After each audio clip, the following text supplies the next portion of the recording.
Bismillahirrahmanirrahim. Assalamualaikum warahmatullahi wabarakatuh. Alhamdulillahirabbil alamin. Allahumma shalli ala sayyidina Muhammadil fatih lima ughliq wal khatimi lima sabaqa nasiril haq bil haq wal hadi ila siratikal mustaqim wa ala alihi haqqa qadrihi wa miqdarin adim. Amma ba'du. Bapak dan Ibu, mungkin ada Ibu ya, jamaah yang dirahmati Allah Subhanahu wa taala. Hari ini kita kembali mengupas tentang hikmah dari kitab Al-Hikam karya Syekh Ibnu Athaillah. Hikmah kelima. Kelima ke berapa ya? 5 aja lah ya.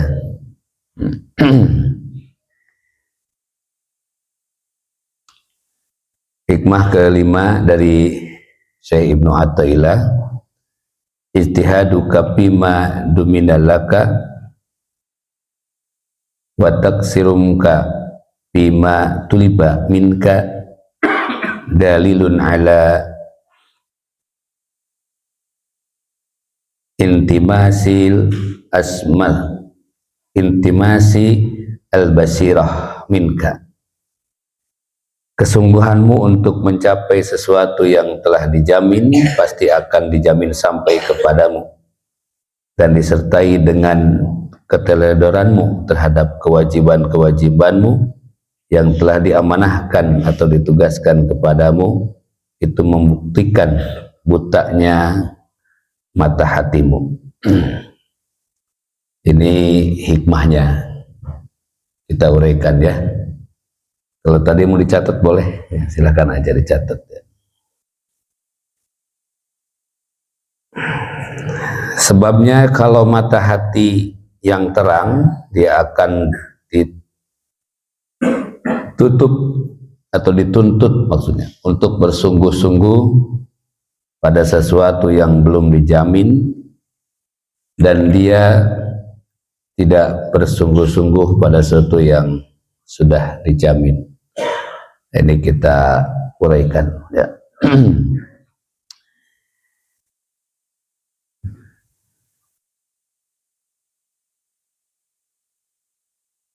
Hikmah kelima ini, kalau kita ibaratkan kita punya pembantu di rumah ya. Kalau kita punya pembantu, kemudian Bapak bicara kepada pembantu itu, wahai pembantuku, kerjalah kepadaku dan aku jamin makan sehari 3 kali, pakaian, ongkos, anak ke sekolah dan lain-lain. Sedangkan tugasmu itu adalah mengurus rumah jadi bersih, belanja ke pasar, memasak, dan lain-lain. Pembantu yang terang mata hatinya atau yang berakal sehat, maka pembantu itu tidak memikirkan makanan, pakaian, dan lain-lain. Karena tugas dia bekerja aja. Karena dia yakin bahwa makanan sudah disiapkan, pakaian sudah dijamin. Tugas dia itu ngurus rumah, ngepel, nyuci, sebagaimana tugasnya. Nah, ibarat kita, apa yang ditugaskan oleh Allah kepada kita itu, sebetulnya kalau rezeki itu sudah dijamin ya, apapun yang kita minta pasti dikasih ya, sudah dijamin.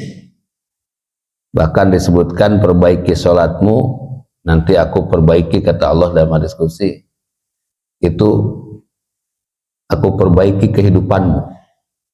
Artinya kalau mau kita memperbaiki kehidupan, ya memperbaiki sholat. Kalau sholatnya masih, tapi kalau sholat sih memang harus belang bentong ya, jangan terus-terusan, harus belang bentong, subuh, zuhur, asar, jangan terus-terusan dari subuh ke zuhur, hayo aja sholat ya. Jadi intinya tugas kita itu bagaimana mengerjakan apa yang ditugaskan oleh Allah untuk kita. Kalau urusan rezeki mah sudah dijamin. Nah, pembantu ini malah misalnya main handphone, bukannya ngepel, bukannya nyuci, ya. Majikannya datang, dia main handphone, nonton film, ya. Terus jalan-jalan. Pas majikannya pulang, kemana sih pembantu? Oh, nggak ada. Lagi jalan-jalan, lagi nonton ke BTM misalnya. Kira-kira ini majikan. Ini majikan memanggil pembantu ini. Mau diapain kira-kira? Ya. Bapak ini majikannya. Ini pembantu tuh tugasnya ngepel, nyuci, bukain gerbang lah, ya istilahnya gitu. Tahu kita masuk, gerbangnya masih dikunci, begitu masuk berantakan, pas diperiksa ternyata pembantu kita lagi nonton film di XX1 misalnya. Ya. Hari pertama mungkin oke lah ya. Oh, dia mungkin perlu hiburan. Karena ternyata dia perlu piknik. Jangan kalah sama dodol. Dodol aja piknik di Garut, ya, ada dodol piknik namanya. Nah, pembantu nih kan piknik misalnya gitu ya. Hari pertama mungkin oke. Hari kedua kita temui lagi pembantu tuh bukannya nyuci ngepel, malah nonton TV ya, dengan suara yang kenceng dan sebagainya. Kira-kira nih sebagai kita majikan apa yang akan dilakukan? Ya tentu kalau seandainya kita pahami bahwa Allah Subhanahu wa taala sudah memerintahkan kita wajahadu fina lanahdiyannahum subulana, dan bersungguh-sungguhlah kepada sesuatu itu, fina lanahdiyannahum subulana, pasti Allah itu akan memberikan, mencukupkan kebutuhan kita. Karena kalau kita sungguh-sungguh mencapai sesuatu ibadah sesuai dengan perintah Allah, pasti kebutuhan kita terpenuhi. Kami punya santri Pak di pondok 250, guru 50 dengan pekerja yang lain. Guru itu tugasnya ngajar. Saya sampaikan, ngajar saja ya, jangan ada yang usaha bisnis, nggak usah. Gaji berapa bilang aja gitu. Ternyata gaji kita lebih dari UMR Pak. Alhamdulillah, guru-guru itu tugasnya ngajar aja, gak usah ada apa-apa, gak usah bisnis, gak usah usaha, cukup di sini ngajar, berikan tuh anak-anak ilmu. Alhamdulillah, ngajar aja guru itu. Datang tamu, Pak Ustadz kami mau menengok santri, ya tengoklah, lagi belajar ditengok, ya subhanallah, ini guru-gurunya dari mana Ustadz? Seluruh Indonesia. Nah terus mereka selain ngajar apa penghasilannya? Ya nggak ada, cukup penghasilan dari ngajar, cukup bagi mereka. Mereka mah ahli syukur, insya Allah cukup. Wah gimana bisa umroh katanya kalau ngandelin ngajar? Ya umrohnya dari bapak lah, saya bilang gitu. Dan bapak yang bawain umrohnya. Oh gitu Ustadz. Ya udah kalau gitu 5 orang lah ya dari saya. Subhanallah tuh ya.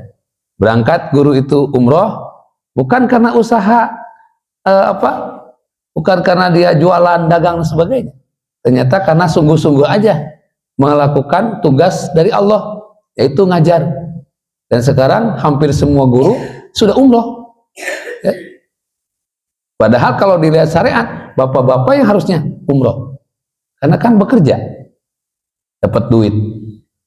Ya, betul nggak? Halo?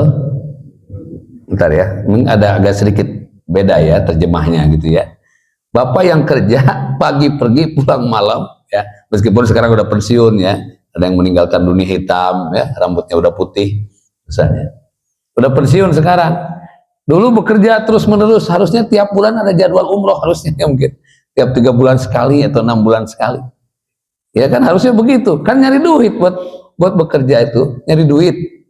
Tapi kalau punya duit bukannya umroh kan, beli mobil, beli motor, beli kebun, kan begitu.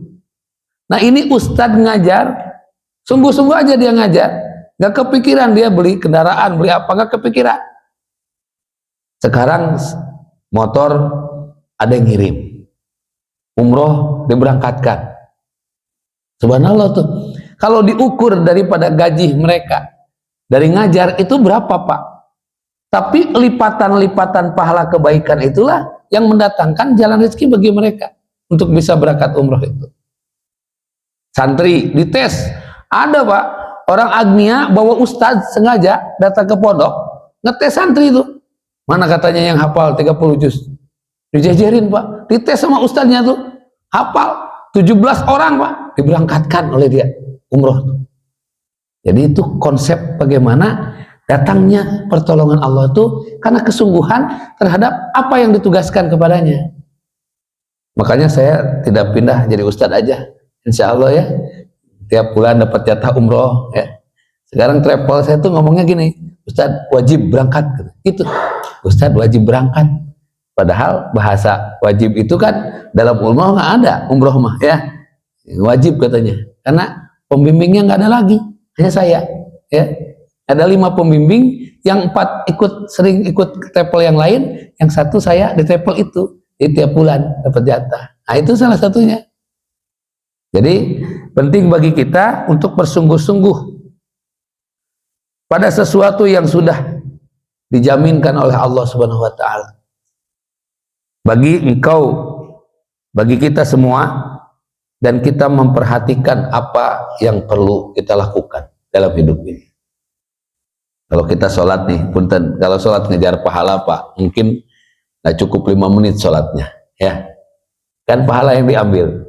Sholatnya khusyuk aja, ya. Sampai mungkin ngangkat tangannya aja 2 menit. Kan ada itu yang orang udah salam dia masih aja gitu. Kalau kita ngejar pahala sholat, mungkin ke imam bilang, "Mam, jangan cepet-cepet ya. Kalau belum 1 jam sholatnya, biar banyak pahalanya." Kan gitu. Tapi kan kita nggak kuat. Jangankan 1 jam, imam baca kulhu bahagia. Pas imam baca yasin stres. Kata imam, yasin, artinya ngomel, ini pasti lama nih.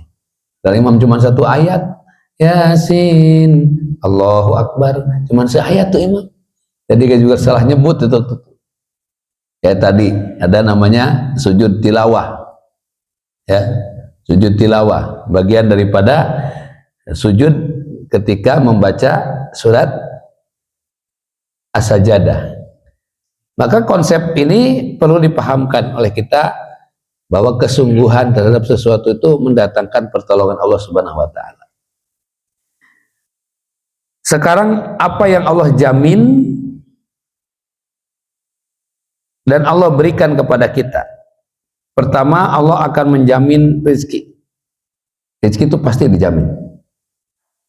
Tidak mungkin tidak. Setiap orang. Dalam surat Hud ayat 9. A'udzubillahi minasyaitonirrajim. Wa ma min dabatin fil ardi illa 'alallahi rizquha. Dan tidaklah aku menjadikan kehidupan di muka bumi, termasuk binatang melata sedikit pun, illa 'alallahi rizquha, kecuali Allah yang menjamin rezekinya. Makanya kami ada pondok santri 250 gratis. Ditentang awalnya, Ustaz, gimana ini makannya, pakaiannya mereka? Yang mereka datang ke situ pasti dengan jaminan Allah. Tidak semata-mata orang didatangkan oleh Allah kecuali dengan rezekinya. Makanya nggak usah panik, bapak nambah anak, nggak usah panik. Ya, nambah istri yang panik. Kalau anak mah nggak banyak protes, kalau nambah istri banyak protes. Nanti iri-irian satu dengan yang lain. Tapi kalau mampu silahkan ya. Kalau bisa sih istri cukup 1 aja Pak ya. 1 di Bogor, 1 di Bandung ya. Penting 1. Rezeki itu sudah dijamin. Bahkan binatang melata sedikit pun, cacing itu tidak punya tangan, tidak punya kaki. Bahkan kita nggak tahu kepala cacing itu yang mana. Tapi cacing gemuk-gemuk, ada cacing kalung gede-gede. Kerja apa dia? Kok bisa bengkak begitu? Ya, nggak ada tangannya, nggak ada kakinya Pak, cacing itu. Nggak kelihatan kepalanya, nggak kelihatan matanya. Tapi dia hidup dan berkembang. Ini tanda-tandanya Allah memberi rezeki. Suatu waktu berpikirlah kenapa Allah menciptakan nyamuk yang kerjaannya cuma nyakitin orang misalnya. Tapi itulah Allah menjadikan rezeki dari nyamuk. Gara-gara nyamuk itu kemudian neplok di tangan, kemudian kita membutuhkan bagaimana cara mengusirnya. Yang dibutuhkan pertama cara mengusirnya. Muncullah profesor nyamuk namanya. Profesor nyamuk itu kemudian dia berpikir bagaimana cara membuat obat nyamuk. Dibuatlah obat nyamuk bakar. Ya, dulu teknologinya masih sederhana. Dibakar, bahkan orang kampung mah dulu bunga keluih. Keluih ya. Bunga keluih kan? Dibakar tuh ontel. Itu dibakar, nyamuk takut. Ya. Itu bagaimana orang berpikir, oh ini bisa membuat nyamuk kabur. Ada buah ditanam lavender supaya nyamuk takut. Ini profesor nyamuk bikinlah obat nyamuk. Dibangun pabrik obat nyamuk, ribuan orang bekerja di situ hanya gara-gara nyamuk. Betul kan? Halo? Berkembang kata sebelah ini, itu mah cuma obat nyamuk bakar. Saya bisa bikin yang lebih canggih. Dibikinlah oleh dia obat nyamuk berikutnya, ya, pakai elektrik. Dibuat elektrik, ribuan lagi orang makan dari situ. Ya. Terus sampai obat nyamuk oles. Ya, berbagai jenis obat nyamuk dan pabriknya gede-gede, Pak. Padahal hanya karena satu nyamuk yang kecil yang dianggap tidak manfaat menjadikan orang bisa berangkat haji, umroh hanya gara-gara membangun obat nyamuk tuh. Ya. Kalau kita melihat daripada apa sih yang Allah ciptakan, kenapa nyamuk diciptakan, dihadirkan? Ternyata itu jadi sumber rezeki dalam kehidupan kita. Datang lagi nyamuk yang lain, nyamuk Aedes aegypti, diteliti oleh profesor, wah ini bisa membuat demam berdarah. Jambu tetangga yang gratis, Pak, yang merah itu, gara-gara demam berdarah 15.000 satu. Jambu yang biasanya, Pak jambu ambil, gara-gara demam berdarah, Pak jambu 15.000. Ya, kenapa? Hanya karena nyamuk itu. Coba kalau nyamuk tidak gigit dia, tidak menimbulkan demam berdarah, tuh kita kadang-kadang melihat sesuatu itu hanya dengan mata lahiriah kita. Padahal dengan nyamuk saja, subhanallah, banyak hal yang bisa kita dapatkan. Ma khalaqta hadza batila. Tidak ada yang Allah ciptakan itu sia-sia. Semuanya manfaat. Cacing, nyamuk, mungkin apa saja. Bapak berpikir tentang berbagai kehidupan ini, maka dijamin oleh Allah rezekinya. Bahkan bukan dijamin rezekinya mereka doang, mereka menjadikan jalan rezeki buat kita. Masya Allah. Padahal nyamuk itu pun, Pak, kehidupannya hanya sesaat. Hanya ada mungkin nyamuk yang ditakdirkan untuk terbang, gigit, mati. Karena dia itu udah gigit pasti mati. Nyamuk itu mindahin darah kita doang. Makanya kalau ada nyamuk gigit, udah sedekah itu aja. Kasihan dah dia mah, besok udah gendut mati, Pak. Ya, sedekah aja gitu. Kan lumayan donor darah tuh. Dibawa ke PMI susah ya di situ tuh. Datang ke kebun duduk aja insya Allah tuh. Ya. Nyamuk kebun mah tidak menimbulkan demam berdarah, menimbul gatal-gatal doang. Maka disitulah Allah jamin rezeki setiap makhluk di muka bumi ini, siapapun, dimanapun, dan kapanpun dia menginginkannya pasti Allah kasih. Hanya jenis rezeki itu kan beda-beda. Setiap kita berpikir rezeki itu hanya uang, makanan, pakaian. Mungkin kalau orang berpikir seperti misalnya di rumah sakit sekarang yang sedang dirawat, rezeki bagi dia bukan kendaraan, bukan rumah, Pak. Rezeki dia adalah sehat. Coba, saya kemarin ke PMI, lihatin tuh orang di kelas 3 ya, wah, Masya Allah, ada yang ada yang Allah, itu beda-beda. Ditanya aja sama Bapak, yang VIP aja tanya sama Pak, apa keinginan Bapak sekarang? Misalnya Pak Jenderal, Pak Kapten sakit, demam sampai misalnya diinfus, tanya oleh bapak, kalau sekarang dinaikin pangkat mau nggak? Nggak Pak, saya pengen sehat gitu. Udah sebulan Pak saya begini. Misalnya kira-kira dipilih suruh naik pangkat atau sehat? Ya, naik pangkat juga nggak sehat, repot. Ya, misalnya lagi sakit itu udah gitu, menantunya datang, Papa sembuh ya, saya beliin mobil. Kata si papanya, udah jangan mikirin mobil, sekarang Bapak sehat dulu, gimana caranya? Iya, sekarang dibeliin mobil baru, dianya diinfus, ngok, itu manfaatnya dari mana? Itu penting tuh buat kita memikirkan. Rezeki itu bukan hanya makanan, pakaian, uang, tapi salah satunya kesehatan. Makanya Nabi berpesan kepada kita, banyak orang yang melalaikan dua hal. Satu, kesehatan. Dua, waktu luang. Itu kan kalau seandainya ingin dunia dan seisinya, sudah dapat tadi. Ya, 2 rakaat sholat sebelum subuh itu Pak, sholat fajar itu, ya, itu lebih baik daripada dunia dan seisinya. Kenapa? Karena banyak hal. Pahami bahwa banyak bencana alam itu terjadi di waktu subuh. Sehingga kalau Allah bangunkan kita di waktu subuh, setidaknya kita bisa mendapati kondisi kita, menyadari akan adanya bencana itu. Coba, tsunami itu subuh Pak. Ya, gempa di Padang subuh. Bahkan dikabarkan itu kiamat akan terjadi di hari Jumat di waktu subuh. Makanya subuh pada bangun. Ya, alhamdulillah nih sudah mulai penuh ya. Meskipun kalau bersender nih pahalanya setengah, ya, setengah diambil tembok. Apa-apa terus aja Pak, mentang-mentang Ustadz nggak punya senderan ya. Yang kedua, Allah menjamin sampai rezeki pada kita. Itu Allah akan menjamin sampai rezeki kepada kita. Kalau hak kita pasti akan sampai.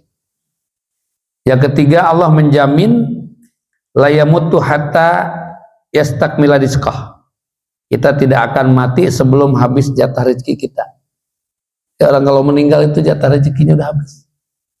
Hanya kan kita nggak tahu jatah rezeki kita kayak apa, ya. Dan jangan iri dengan rezeki orang. Si itu mah begitu. Kita belum tentu sanggup Pak. Kita belum tentu sanggup, ya. Ketika dibeli rezeki oleh Allah sesuai dengan apa yang dia punya. Contoh, teman saya punya Lamborghini, Ferrari, Aston Martin, ya. Saya datang ke rumahnya, Ustaz, mau nyobain nggak Lamborghini? Nggak apa, gitu. Cobain aja Tad, gitu. Nyobain starter, tut, kan starternya itu kuncinya ditempelin, dilelepkan bahasa Sunda, terus itu bunyi lu, bum, gitu. Terus Tad mau bawa aja ke Bogor, gitu ya. Buat apa Pak? Buat dakwah. Buat dakwah. Bensinnya gimana Pak? Ustaz kan pikiran bensin. Iya, Bapak duitnya triliunan, ya enggak? Bawa Lamborghini sekali cet 4 liter. Ustaz cet 4 liter, besok jual rumah saya. Ya kan begitu. Jadi kalau kita berpikir, wah dia enak pakai Lamborghini, terus kita iri, pengen juga Lamborghini sama dengan dia, kita belum tentu sanggup Pak. Betul nggak Pak? Belum tentu sanggup. Belum lagi gayanya. Ayo aja, gitu doang. Itu 4 liter. Gimana tuh? Harus punya pom bensin di rumah. Makanya banyak orang melihat, enak ya, dia mau rumahnya 3 lantai. 3 lantai kalau sehat lututnya. Ini kalau lututnya lagi ngangeh gini, jangankan naik ke lantai 3, lihat tangganya aja deg-degan. Makanya jangan mengukur rezeki orang dengan rezeki kita, dibanding-banding. Jadi tegang Pak hariannya hidup kita itu, tegang. Makanya kata Nabi, urusan dunia tuh lihat ke bawah. Jika engkau punya mobil, alhamdulillah ya Allah saya punya mobil, tetangga saya punya motor, kemana-mana kehujanan. Kata yang punya motor, alhamdulillah ya Allah aku punya motor, tetangga saya naik sepeda, kekejek melulu kakinya, di turunan melotot, ditanyakan bingung. Naik sepeda, ditanyakan bingung dia, udah ngapain? Kata yang naik sepeda, alhamdulillah ya Allah, saya naik sepeda agak cepet jalannya, daripada tetangga saya jalan kaki kemana-mana sampai lebar telapak kakinya. Kata yang jalan kaki, alhamdulillah ya Allah, saya masih sehat. Tetangga saya lumpuh bertahun-tahun, gak kemana-mana. Kata yang lumpuh, alhamdulillah ya Allah, saya masih hidup. Tetangga saya mati gak balik lagi. Nah itu tuh ya, itu namanya rasa syukur. Kalau perbandingan ke atas tuh pasti pusing terus. Betul nggak? Ini santri di pesantren, Pak, boleh nggak kami nonton film? Boleh. Nonton film apa? Perjuangan, Pak. Ya udah. Saya telepon teman saya, minta disiapin layar yang besar, ya. Terus anak-anak ngomong gini, kan disiapin tuh lapangan futsal, layar gede-gede. Kita film perjuangan. Protes anak-anak, Pak, kami pengen nontonnya di bioskop, katanya, yang ada kursinya. Saya bilang, ya sudah, nanti besok semua kursi itu tempat belajar bawa semua ke sini, ya. Mungkin dia ingin merasakan ke bioskop. Dah, kalau begitu digilir bulan depan, giliran cari film yang bagus, ya. Tom and Jerry lah, ya, yang bebas dari masalah. Dia udah mati aja masih hidup terus. Berangkat tuh 10 orang bawa ke Botani Square, nonton film, ya, film muslim lah, ya, bagus. Di sana tuh ada yang meriang, demam, kan AC-nya itu Pak, ya, itu. Terus datang ke pesantren, lalu cerita ke teman-temannya, wih, tiris, itu kuat, wah pokoknya liur, poek, wah macam-macam. Akhirnya yang lainnya, udah Pak, nontonnya di sini lagi aja. Itulah kehidupan. Dia berpikir kayak orang lain, ya. Subhanallah. Jadi kalau kita berpikir seperti orang lain agak susah. Nah, kecuali ibadah, ya. Lihatin si bapak itu kok rajin ya ke masjidnya. Masya Allah, masa saya di rumah terus? Gitu tuh, mulai berpikir. Nah, mulai diomongin, pokoknya harus siap saya. Nanti ada yang ngomongin, alhamdulillah, kemana aja Pak? Jauh aja, ada aja, gitu aja udah. Gak usah, besoknya gak datang lagi ke masjid. Gara-gara salah ngomong. Ada juga, tumben, udah bahasa itu tinggalkan. Orang mau ibadah, memperbaiki diri, tumben, biasanya gak kelihatan. Tuh, gak usah, keluar kota ya, gak usah di sini. Ya, namanya ibadah. Dan belum tentu ibadah kita diterima. Ya, karena kita nyindirin orang mulu. Nah, ini orang yang sholat tadi tuh, kita nggak pernah tahu siapa yang khusyuk, ya kan? Saya di sini, sebelah saya siapa tadi Bapak? Sebelah saya siapa? Nah, itu tingkat kehusuannya nggak tahu, ya. Mungkin saya 30-20% khusyuknya, misalnya, ya. Nah, sebelah saya 90% karena hutangnya udah lunas semua. Nah, yang sebelah saya tinggal 30 karena kepikiran hari Sabtu ini ada tagihan, misalnya gitu, ya. Nah, itu kan beda lagi Pak. Allahu Akbar, datang jam berapa yang nagih, ya? Gitu, dirancang aja. Saya mau di masjid aja itikaf, ya, niatnya itikaf karena ada yang nagih, ya. Karena ada model-model begitu tuh, ya. Jadi hal-hal yang harus kita sikapi. Kemudian ma'kusima lahu bahwa lahu lali goiri, Allah menjamin sesuatu yang sudah dijamin pasti sampai kepada kita. Firman Allah Ta'ala dalam surat Rum ayat 40, Allah lah yang menciptakan kamu, kemudian memberi rezeki, kemudian mematikan kamu, kemudian menghidupkanmu kembali. Adakah di antara yang kamu sekutukan dengan Allah itu yang dapat membuat sesuatu yang demikian itu? Maha suci Allah yang maha tinggi dari apa yang mereka persekutukan. Jadi Allah yang menciptakan kita, kemudian memberi rezeki. Jadi nggak usah difikirkan, karena Allah pasti berikan rezeki. Ini rezeki juga nih, kaki nih kadang-kadang kesemutan, ini rezeki. Makanya kalau lagi nih Pak, nanti siapin gula Pak, ya, biar semutnya pindah, gitu ya. Kalau kesemutan simpan gula di sini. Jadi Allah kasih rezeki kepada kita asal kita tahu diri. Sudah jelas Allah kasih kepada kita waktu untuk ibadah, maka Manfaatkan tuh waktu ibadah tuh dengan sebaik mungkin supaya Allah menyiapkan rezeki bagi kita. Karena kita dihidupkan, kemudian dikasih rezeki, dan nanti akan dihidupkan kembali sebagai pertanggungjawaban. Makanya kalau ada orang yang mengatakan tidak percaya akhirat, Pak, hati-hati tuh. Ya. Bapak berbuat baik saja di dunia, begitu nanti meninggal akhirat tidak ada, aman. Sudah punya kebaikan. Betul kan?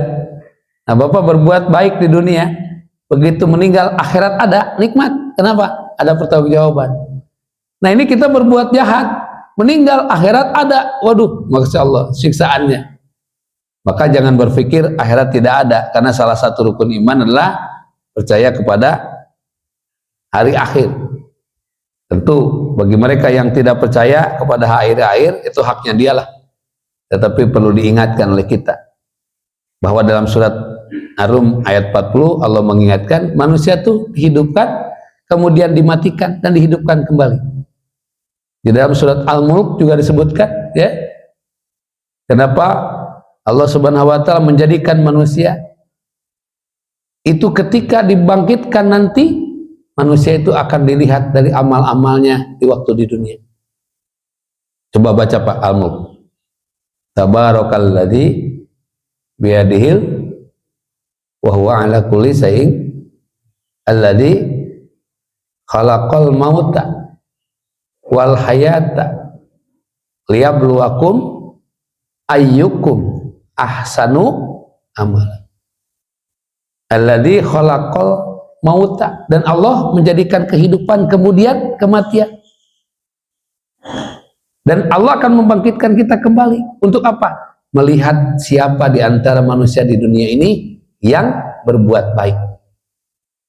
Ahsanu amala, amalnya baik. Maka kalau kita misalnya yakin dengan apa yang Allah takdirkan itu, berbuat baik saja. Jangan ada perbuatan buruk yang kita lakukan. Kenapa? Khawatir saat berbuat buruk itulah kita kehilangan nyawa kita. Kemudian apa yang Allah tuntut pada kita yaitu ibadah. Urusan rezeki dijamin. Kalau kita sibuk menghabiskan waktunya untuk mencari rezeki, sedangkan ibadah terbengkalai, maka hati kita akan menjadi buta. Itu ya. Saya sudah jelaskan dulu, hidup ini bagaikan handphone. Bagaikan apa Pak? Handphone. Ya. Tugas manusia di dunia itu apa Pak? Fungsinya apa? Ibadah. Wa ma khalaqtul jinna wal insa illa liya'budun. Dan tidaklah aku menciptakan jin dan manusia kecuali untuk ibadah. Nah, yang dimaksud ibadah di sini apa? Sholat 5 waktu. Jika seorang manusia itu tidak melakukan sholat 5 waktu, berarti dia disebut manusia yang error. Error. Jadi fungsi utama manusia adalah sholat 5 waktu. Dan manusia punya fungsi lain, seperti pedagang, jadi dosen, dokter. Ketika fungsi-fungsi itu meninggalkan fungsi utama yaitu sholat 5 waktu, berarti dia disebut manusia error. Ibarat handphone. Handphone fungsi utamanya apa? Telepon, komunikasi. Sedangkan di dalam handphone ada fungsi lain. Apa saja? Apa Pak? TikTok. TikTok di dinding. Ya. Ada lagi apa? Video, pemutar musik. Ada pemutar Al-Quran. Jika kita sedang memutar musik, kemudian ada telepon masuk, diangkat, nyambung atau tidak? Nih, kita Bapak nih lagi nyetel musik nih ya. Nyetel musik nih. Ada telepon masuk, diangkat, nyambung nggak? Nyambung. Berarti ini handphone bagus atau error? Bagus atau error? Bagus. Tapi jika lagi nyetel musik, ada telepon masuk berdering, diangkat tidak nyambung, ya, berarti handphone ini bagus atau error? Error. Handphone error ini rusak atau bagus? Rusak. Handphone rusak kalau dijual harganya murah atau mahal? Murah. Itulah manusia. Jika sibuk dengan urusan dunia, Allah panggil dia untuk ibadah kepadanya, dan dia pura-pura, bahkan terus saja sibuk dengan dunianya, maka dia disebut manusia error, harganya murah di hadapan Allah Subhanahu wa taala. Kita mungkin di dunia dihormati, dipuja, dipuji, dibanggakan setiap orang, mencium tangan kita, menghormati kita, tapi kita tidak melaksanakan ibadah kepada Allah, maka harga kita murah di hadapan Allah Subhanahu wa taala. Mau di hadapan siapa lagi, Pak? Manusia itu cuman mengandalkan lahiriah, gelar panjang, profesor, doktor, insinyur, meninggal gelarnya almarhum, ya. Ayam nggak punya gelar, mati ayam gelarnya banyak, ayam goreng, ayam bakar, ayam geprek, ayam apa lagi, Pak? Asam pedas. Asam pedas, kasihan hidupnya nggak jelas, asam dan pedas. Ada asam pade, ya, asam pade. Ada yang paling tajam rica-rica, ya. Ada yang pegel, ayam nangkring, nangkring aja, ya. Ada yang sakit terus sate ayam. Ayam nggak punya gelar, mati gelarnya banyak. Manusia itu gelarnya banyak, sombong, mati almarhum doang, ya. Itulah kehidupan. Barang siapa yang beramal soleh, laki-laki maupun perempuan, dan dia beriman kepada Allah, maka akan kami beri penghidupan yang baik. Ini kita harus paham bahwa orang cukup beriman dan beramal soleh, dapatlah penghidupan yang baik. Kemudian Rasulullah SAW bersabda, siapa saja yang berputus kepada Allah atau tidak mengurus dunia, kerjanya mencari ilmu, mengajar, dan sibuk urusan Allah, Allah cukupkan akan dia segala biaya dan rezeki yang tidak terduga. Nah, itu tadi itu. Jadi kami di pondok mengamalkan itu untuk para guru-guru, ya, biar semangat. Jadi itu saja, mengurus urusan Allah. Nanti Allah yang mengurus urusannya. Kurban di sini berapa, Pak? Ada berapa kurban tahun ini? 10. Sapi 10. Udah 10 ya? Masya Allah, luar biasa. Ini banyak jemaahnya. 10 sapi. Yang belum kurban lah, ya. Jangan kurban perasaan terus. Di pondok alhamdulillah, Pak, itu sudah 40 ekor terkumpul tahun ini, 17 kambing, dan itu bisa disebar kepada lingkungan. Dulu kita potong sendiri, Pak, dibagikan dagingnya. Kalau sekarang enggak, kita itu dibawa sapinya ke warga, satu RW kita kasih 2 sapi, ya sama aja kan, dipotong, serah terimanya di pondok, tapi kita akad dengan jamaahnya yang nitip. Karena dulu ramai, dikasih dagingnya, mereka ngomong, dari pesantren mah tulang mulu katanya, ya.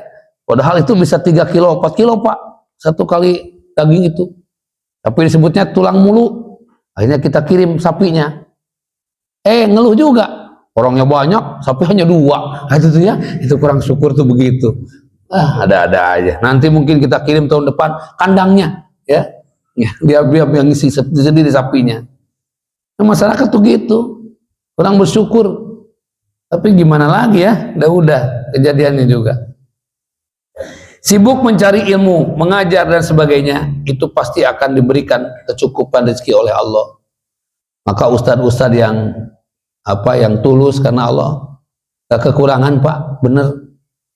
Asal niatnya memang ngajar aja, niatnya ibadah, menyampaikan ilmu, nggak ada beban. Nah, sekarang kalau ngandelin amplop, berapa tuh, Pak? Amplopnya nggak? Anaknya 7, ya. Bapak berpikir gaji tiap bulan.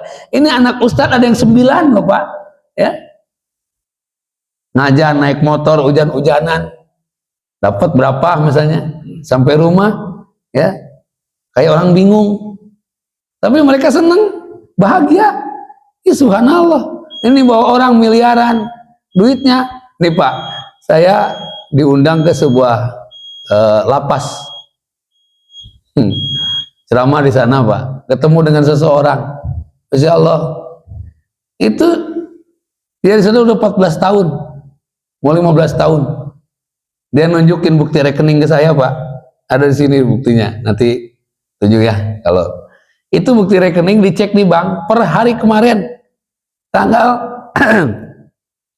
per hari kemarin tanggal, saya izin dulu Pak ya, biar jadi gambaran buat kita bahwa punya uang banyak tuh tidak menjadi jaminan. Kalau di dalam penjara mah pusing Pak ya. Bapak mau nggak duitnya triliunan tapi di dalam penjara? Nggak mau ya. Bapak nggak mau nggak tidak di penjara tapi nggak punya duit? Sama aja pilihannya ya. Ini satu orang, lihat ini yang kameramen lah ya, ini pembuktian aja, ini di BCA ya, namanya jangan disebutkan. 16 Mei 2025 jam 21.21. Berapa nilainya Pak? 27. Berapa itu? Banyak banget.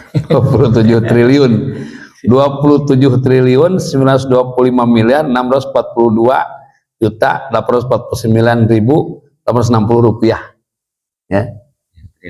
Triliun. Udah 14 tahun Pak dalam penjara, duitnya 27 triliun. Ada yang mau duitnya? Dia bilang, Ustadz, saya niat sedekah ke pesantren Ustadz ya, asal ada yang bisa bantu, katanya, bantu ngeluarin duit saya nih biar jadi manfaat. Ustadz, saya kasih 10%. Wah, saya sepanjang jalan Pak pulang ceramah itu kepikir 10% dari 27 triliun berapa Pak? 2,7 T. Wah, itu perasaan naik mobil tuh terbang ya. Saya kepikir beli mobil terbang itu aja 2,7 triliun, nggak usah kerja Pak.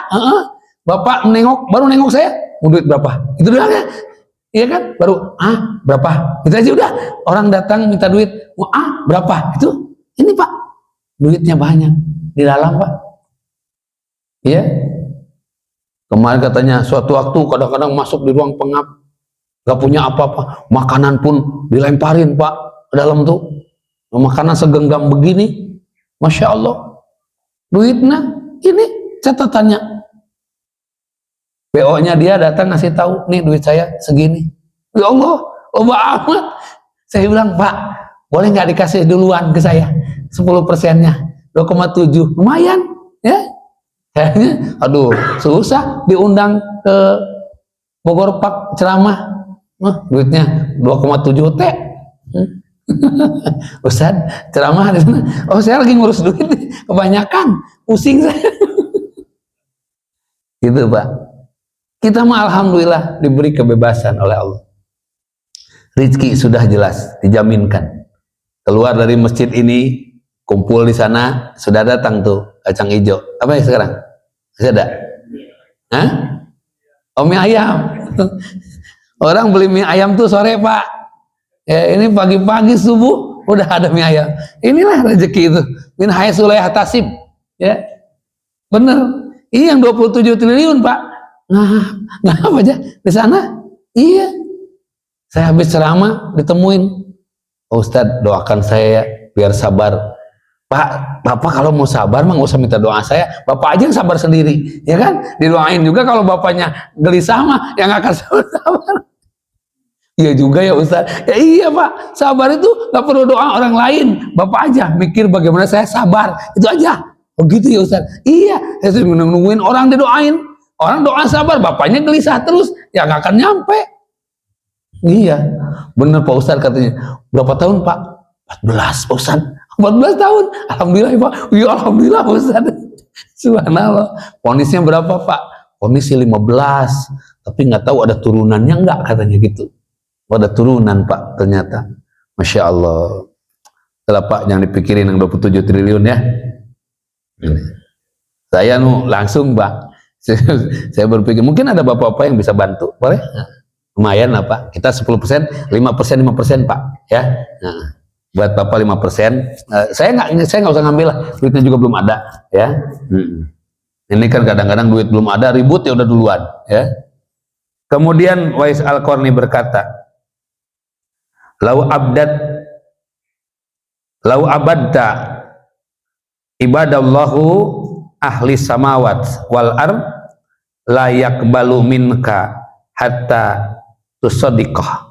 Apabila engkau ibadah kepada Allah sebagaimana ibadahnya penduduk langit dan bumi, Allah tidak menerima ibadah itu sehingga engkau membenarkan Allah Subhanahu wa taala. Artinya kebutuhan kita adalah iman, pembenaran terhadap Allah Subhanahu wa taala. Kemudian jika engkau tidak sanggup bersaing dengan para ulama-ulama soleh dalam ibadah kepada Allah, maka bersainglah dengan para pelaku maksiat yang setiap waktu bertobat kepada Allah Subhanahu wa taala. Jadi kalau kita tidak sanggup bersaing dengan para ulama, orang-orang soleh, tahajudnya, ya, kemudian ibadahnya, puasa Senin Kemisnya, kita tidak sanggup bersaing dengan kesibukan kita, maka bersainglah dengan ahli maksiat yang setiap saat bertobat kepada Allah. Jadi kalau ahli maksiat bertobat terus, kita tidak sanggup ibadah, bertobat aja kepada Allah tiap waktu. Nah, itu lebih baik daripada kita mikirin, harus tahajud, selfie dulu, ya, pasang status tahajud dulu, kan repot, jadi hilang tahajudnya, ya. Maka bersainglah dengan ahli taubat, setiap waktunya istighfar, melihat sesuatu yang buruk istighfar, ya, fastaghfiru lidunubihim, maka banyak-banyak istighfar terhadap dosa-dosa kita. Hai orang-orang yang beriman, bertobatlah kepada Allah dengan tobat yang sesungguhnya, ya, yaitu tobatan nasuha. Maka tobat itu muncul atau kunci daripada datangnya rezeki dari Allah Subhanahu wa taala. Hai orang-orang yang beriman, bertobatlah kepada Allah dan hendaklah setiap diri memberikan memikirkan apa yang untuk hari esok, ya. Wal tangdur nafsum ma qaddamat liqad. Apa yang dipikirkan untuk hari esok, pikirkan. Hari esok itu bukan kiamat, Pak. Hari esok itu mungkin siang ini, mungkin besok subuh, kita nggak pernah tahu. Yaitu ajal kematian kita. Bagaimana kematian itu bisa tenang, bisa enak. Karena banyak orang di dunia memikirkan hidup enak, tapi dia tidak berpikir matinya dalam keadaan enak. Nah, kita mudah-mudahan dengan banyaknya masjid, ya, mencari tambahanlah pengetahuan, duduk di sini niatnya karena Allah untuk bisa mendapatkan tadi itu mati enak, ya. Karena banyak orang berpikir hidup enak, tapi dia tidak berpikir matinya enak. Kemudian yang terakhir, intinya pembuka rezeki itu hanya 3, 1 taubat, 2 takwa, 3 istiqomah, ya. Ini pembuka rezeki itu ada 3, Pak. 1 taubat kepada Allah, 2 bertakwa, taat, ya. Takwa itu dalam bahasa Arab ada berapa hurufnya? Ada 4. 1 ta, artinya tak tahu, ya. 2 qop, artinya kau tahu, ya. 3 wau tahu, dan 4 ya tahu. Nanti kita uraikan berikutnya, ya. Ta artinya tawadu, qop artinya qanaah, wau artinya waro, dan ya artinya yakin. Maka orang-orang yang bertakwa itu punya 4 prinsip. 1 tawadu dalam hidupnya, tidak sombong. 2 qanaah, merasa cukup dengan pemberian Allah. Wau waro, hati-hati kalau bukan hak kita jangan pernah mau, ya. Kemudian yakin bahwa semua itu pasti akan bisa didapatkan kalau kita beriman kepada Allah Subhanahu wa taala. Dan ketiga, istiqomah. Istiqomah itu terus menerus, ya. Istiqomah itu bukan istri 3 kompak semua, bukan. Istiqomah itu terus menerus, ya, berkesinambungan dalam kebaikan. Namanya istiqomah. Mudah-mudahan ada manfaatnya. Sebetulnya bab ini masih panjang, Pak, ya. Nanti bab hubungan dengan niat dan sebagainya.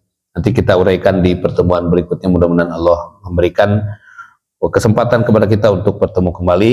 Dan saya ingatkan, di bulan Zulhijjah ini ada beberapa peristiwa penting yang harus kita sikapi. Pertama adalah peristiwa haji yang dilakukan oleh orang-orang yang punya keistimewaan, diundang oleh Allah ke tanah suci. Dan bagi kita yang tidak melaksanakan ibadah haji, laksanakan saum Arafah. Saum Arafah itu 2 hal. 1 berhubungan dengan wukuf di Arafah, 2 berhubungan dengan tanggal Zulhijjah. Jadi kalau Bapak dan Ibu misalnya wukufnya di Mekah itu hari ini, bedanya 4 jam dengan kita, ya. Di kita belum puasa, gak ada masalah, karena tanggal 9 Zulhijjahnya adalah besok misalnya di kita, ya. Maka puasanya puasa Arafah itu di tanggal 9 Zulhijjah, karena sesuai dengan makani, sesuai tempat yang kita tinggal. Jadi nggak usah ribut, ya. Wah, itu sana udah wukuf, dari sana wukuf. Wukufnya itu kan siang hari di tanggal 9 Zulhijjah. Sedangkan di sini sudah malam, ya. Waktu sudah malam kita itu. Dari sana siang, di sini sudah malam, kan beda 4 jam, ya. Jadi nggak usah ribut dengan itu, pokoknya tanggal 9 Zulhijjah puasa, itu aja. Bagi yang berbeda pendapat, ya udah, ada masalah, ya. Beda pendapat, silakan aja laksanakan. Jadi yang penting kita niat melaksanakan puasa Arafah sebagaimana diperintahkan oleh Rasulullah SAW. Ya, kemudian yang kedua adalah peristiwa Idul Adha, sholat Idul Adha disertai dengan kurban. Nah, kurban ini secara syariat itu disebutkan inna a'toina kal kausar fasoli lirabbika wanhar, dan berkurbanlah, itu kata perintah, ya, kata perintah. Kata perintah ini Pak ada 3. Yang bisa pertama adalah mubah atau boleh, misalnya. Nah, yang boleh itu tidak dihukumi. Contoh, Bapak nanti ada makan apa tadi? Peyek sama mie ayam, ya, mie ayam misalnya. Itu kata perintah, makanlah. Kalau Bapak nggak mau makan, nggak usah dipaksa, betul kan? Itu perintah yang mubah, boleh, ya. Pak makan Pak, silakan makan. Ah, saya nggak mau, nggak apa-apa, nggak usah dipaksa. Itu mubah. Ada juga sunnah, sunnah sesuai dengan aturan. Contoh Rasulullah SAW, ya, menikah sunnah, laksanakan. Ya, itu sunnah, nggak usah dipaksa juga, itu mah laksanakan, ya. Dan ada yang bersifat wajib, ya, wajib kayak sholat 5 waktu itu kan perintah wajib. Aqimis sholah, ya, itu wajib perintahnya. Maka kalau jangan ditukar sholat jadi mubah, ah boleh, gimana saya aja, kebalik gitu ya. Nah, sholatnya mubah, ya, kemudian makan jadi wajib, nah, itu ya. Nah, makan wajib katanya, makan mau wajib, makan itu istilahnya. Bab seperti itu adalah bagian daripada perjalanan di bulan Idul Adha ini. Dan kurban tidak dilakukan kecuali hanya di bulan Zulhijjah. Jadi manfaatkan mumpung ada kesempatan. Kalau seandainya mau kurban sapi rereongan 7 orang silahkan, ya, atau kambing 1 atau sapi untuk 1 orang silahkan, ya, asal jangan pelit kambing untuk 7 orang, ya. Nah, itu mah kecida, ya. Kambing Pak untuk 7 orang, susah naiknya nanti berebut, ya. Kalau sapi insya Allah. Demikian, terima kasih. Subhanakallahumma rabbana wa bihamdika asyhadu an la ilaha illa anta astaghfiruka wa atubu ilaik. Alhamdulillah. Assalamualaikum warahmatullahi wabarakatuh.